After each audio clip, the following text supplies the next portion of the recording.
everyone, and welcome to the first look for Wild Rift patch 6.0. This will be the newest update coming to Wild Rift in January 2025. In this update, we'll be heading to Bandle City, where we'll be getting 3 new champions, a whole new look to Summoner's Rift, and more. In this video, I'm going to be telling you everything you need to know, from the dates you need in your diary, what the new Summoner's Rift look like, what are the new gameplay changes, and more. Before we get into the gameplay changes, first I want to give a quick update on when the patch preview will be dropping. It will be sometime in the next few days. It looks like it will be January 23rd. We got this information from the Wild Rift Brazil account. Now this is in Brazil, so if you are in Europe, this is most likely going to be on the 24th of December in the early hours of the morning, normally around 3 or 4 a.m. And as for the patch itself is releasing on January the 9th, which is roughly around 2 weeks away. Now that's out of the way, let's take a look at what new champions are going to be coming to Wild Rift in January, February, and March of 2025. We'll be seeing Rumble, Gnar, and Poppy coming to the Rift in 2025. Rumble is a solo lane mage who focuses on team fights with his huge AoE damage. He's very skill shot reliant, especially with his ultimate equalizer, which can make or break a team fight. When asking Riot about how Rumble's ultimate works, they said that they understand the difficulty of using Victor's E in Wild Rift. The addition of the extra button has made it very difficult for players to understand and also control how Victor's third ability works. However, with Rumble's ultimate, they have 2 different options that they're looking at the moment. The first one is very similar to Victor's E, where you have to use 3 of your fingers, or they're going to go back to the way Irelia E's work, where you use the ability in 2 separate locations, and that's where the ability will come onto the rifts. I personally much prefer how Irelia's E works compared to Victor's E. However, after some time, you do get used to Victor's E, and I feel like with Irelia's ability, it might be very difficult to position Rumble's ultimate in a way that you want to.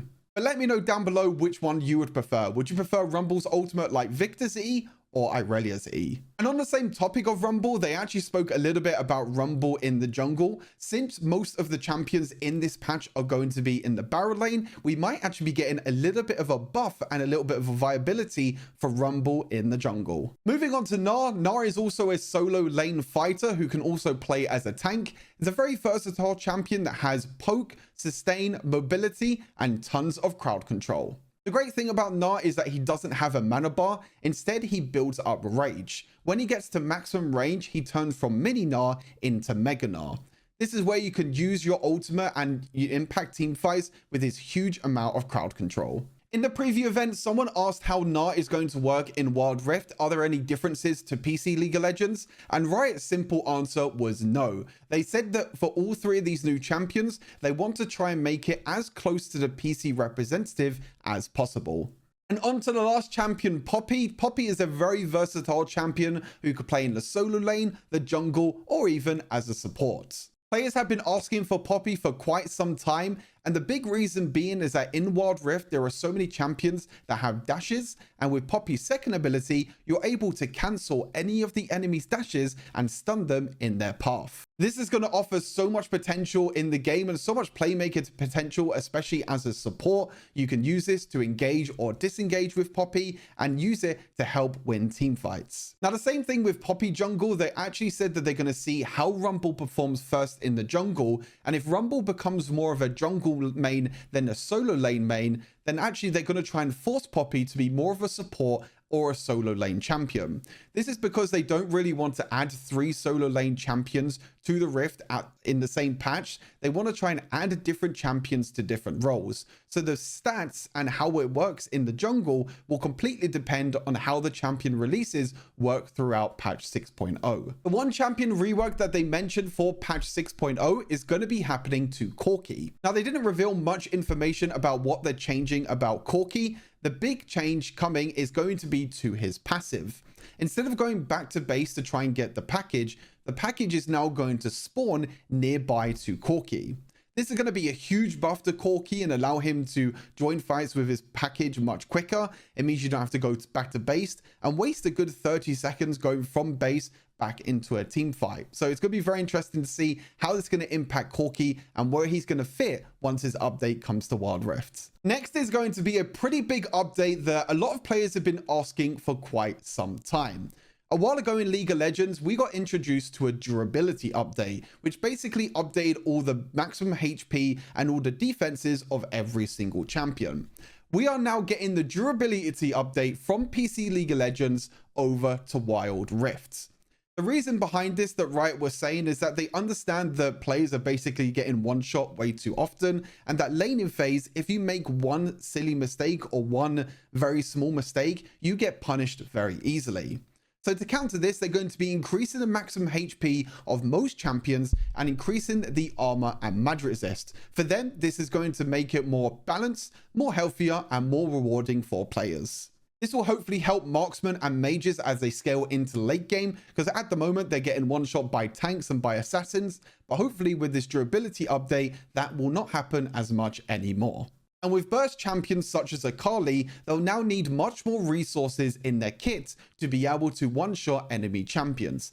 At the moment, all you really need to use is Akali's ultimate and third ability, and then she's able to one-shot marksmen and mages. However, with the durability update, this might not happen as much, and they might need some more items and some more levels under their belt. Overall, they mentioned that this is going to increase the game time ever so slightly, but at the same time, they're actually making some changes to the map, which makes moving around the map much quicker, which I'll talk about a little bit later on in the video.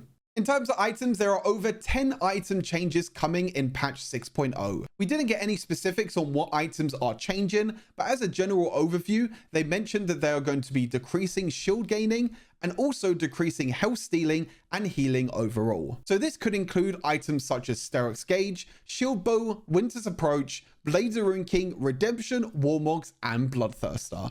And also there's going to be no more themed items. So the removal of hex tech items are going to be the last theme items that we are going to be getting in the near future. For the runes, we're going to be having 4 rune changes in patch 6.0. Again, they didn't specify what specific runes are changing, but they said they're going to be decreasing the ability of dealing damage in the early game.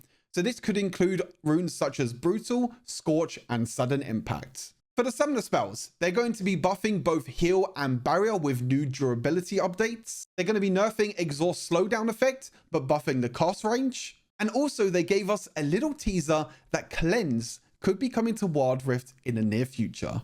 With so much crowd control and so many champions now in the game, I feel like cleanse is a must. It's such an important summoner spell for marksmen and mages for survivability.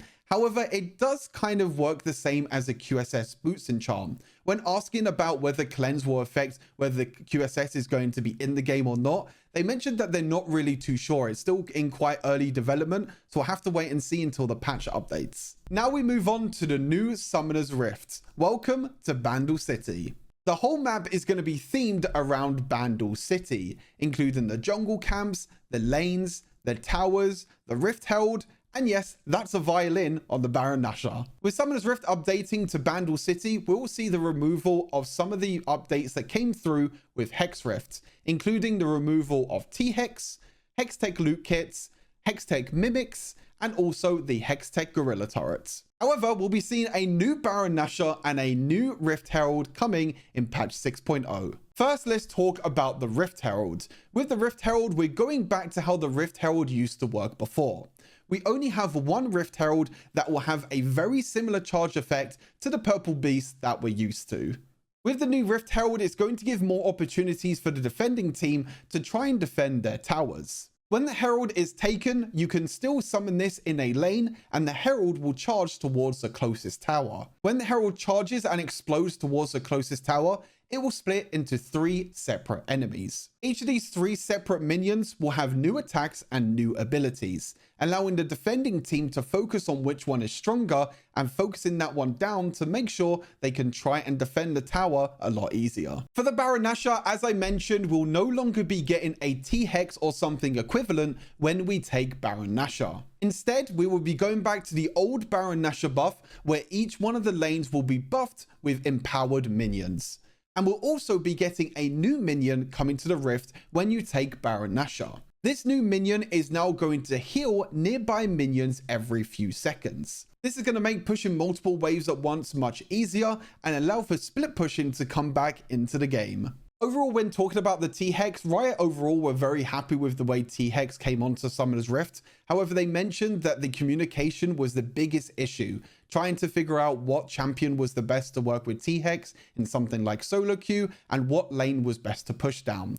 So they said it's best that they remove T-Hex or something equivalent and go back to how Baron Nashor used to be. One of the new mechanics that will be coming to the new Bandle City Rift is going to be the addition of magic mushrooms. These are mushrooms that spawn underneath towers and can be collected by players to get a little bit of extra gold. Riot mentioned that the reason of adding this to Wild Rift is they said at the moment when you are in a losing lane, you're basically standing underneath the tower with nothing to do. Meanwhile, the enemy champions are gaining so much gold and so much XP over time from things like taking down minions. Now you'll have a new interactive way of playing Wild Rift by collecting these magic mushrooms when they spawn underneath the tower. Overall, they're not going to give that much gold, but basically this is going to help players that are losing lane try and keep up in terms of experience and gold. Riot also mentioned that they're going to be adding different mushrooms with different goals. They didn't actually specify what this is, but it'd be interesting to see what they come up with. Now, I was very happy when I got this information from the preview event, but Hex Gates will be staying in Wild Rift in patch 6.0. But now they're going to be called Fantasy Gates. They do also have a few changes. They're now going to be time limited. So from 7 minutes 30 seconds to 11 minutes 30 seconds, you can now use a Fantasy Gate from your base to the jungle. This also is going to be randomly spawned. Then from 12 minutes until the end of the game, we're going to be getting a similar position to the way Hex Gates work right now. So you can get from the top side of the jungle to the bottom side or vice versa. This new addition I think is great. I think that before with Hex Gates spawning at just before 4 minutes or just after 4 minutes was a bit broken. You could easily go from one side of the jungle to the other, which was absolutely crazy. But now you get it so you can spawn from the base or basically use the gate from the base to the jungle to get out to the map a lot quicker. Now, this is where I mentioned that the game time overall is going to be a little bit longer since there's going to be a durability update, which is going to make every single champion more tankier. However, with these new fantasy gates, it is going to accelerate the game and accelerate how quickly champions can get out onto the map. Now, one of the questions I got asked in the preview event is, will you be able to see when an enemy is using a portal? And the answer was yes. Riot mentioned that they still want to make it so you don't get surprised too much by players spawning and players randomly popping up where a portal spawns. So you'll be able to see when a champion uses a portal from the base to the jungle, or when they use it from the top side to the bot side of the jungle. Overall, I understand why they're making this change. It is a little bit annoying that you can tell where a jungler is going to path. So if a jungler uses a gate from the base to the jungle, you know what side of the jungle they're going to be at. Maybe they should have removed that part of it, because I don't think that's going to be too much of a surprise. Or maybe it's just better for junglers to not take the gate and leave it to their laners so they can actually keep themselves hidden from ganks and trying to invade. Moving away from Summoner's Rift, we will be getting a new game mode in patch 6.0 as well, which is called Unbound Frenzy. And this might be the craziest game mode to date. We are still going to be staying on Summoner's Rift, and it's going to be a normal 5 versus 5.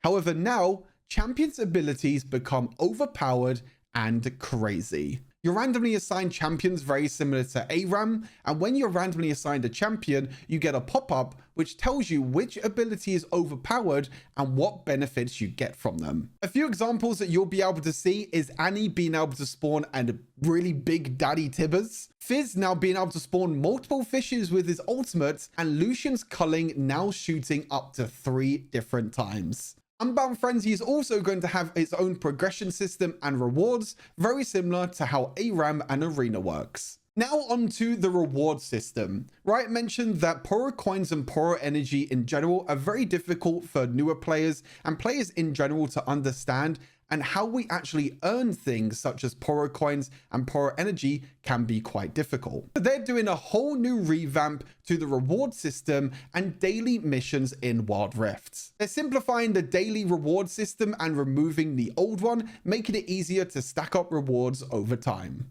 There's going to be a much larger reward system overall, including new skins that's going to be available in a season limited event for completing tasks. Now, with this reward system, I was thinking that maybe this means that the Wild Pass is being removed, but the Wild Pass is still staying, and we're still getting 2 Wild Passes every single patch. So with this on top of the new reward system, I think we're going to be getting a lot more interaction into the game when it comes to patch 6.0. But what else are we getting if we play Wild Rift in patch 6.0? Well, overall in the patch, we're going to be getting 7 free skins, loot keys, orange gemstones, and rank protections.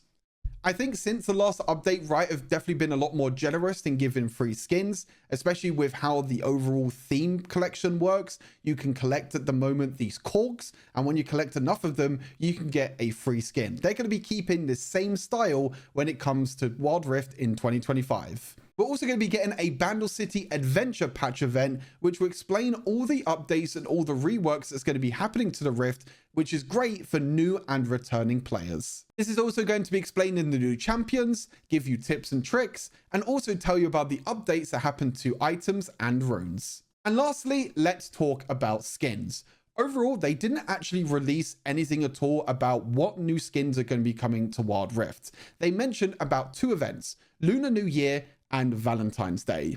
With Lunar New Year, you can expect the return of exclusive skins, and also it's going to have its own promotion and pass very similar to Arcane. And for Valentine's Day, they want to reward gifting between players. We're also going to be seeing the return of previous Valentine's Day skins, which will include a direct purchase to these skins. And also there's going to be a new generous distribution with the Valentine's Day skins in general, giving players more opportunities to earn some of these skins. In terms of what other skins that will be coming to Wild Rift in the new patch, you have to keep an eye on the patch preview, which will be dropping in the next few days. And that's everything we got told in the patch preview event for Wild Rift patch 6.0. We didn't get much information this time around compared to previous patch preview events, because last time the whole deck got leaked just 1 day after the event happened. So I kind of like that I'm still going to be surprised when I'm watching a patch preview in the next few days on the Wild Rift YouTube channel. And I'm sure all of you are going to get surprised as well at the same time. So let me know what you think of the new updates down in the comments. Make sure you like the channel and subscribe for some crazy content coming in patch 6.0. And until next time, take care, and I'll see you in the next one. Peace.